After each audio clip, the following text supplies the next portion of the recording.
สาธุครับเดี๋ยว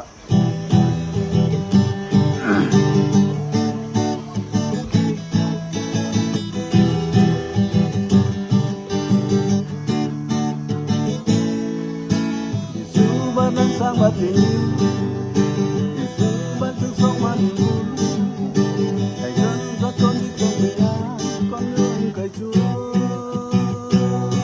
Lòng con vui sướng cất tiếng ca reo mừng Vui sướng cất tiếng ca reo mừng Tạ ơn Cha hân hoan trước cả tay ngài Giờ con giơ đôi tay cao lên Cất tiếng hát của tâm linh Tạ ơn Cha hân hoan chúc cả tay ngài Giêsu ban nước sáng ban tình yêu Giêsu ban sức sống ban niềm vui Ngày dân dẫn con đi trong bình an con nương cởi Chúa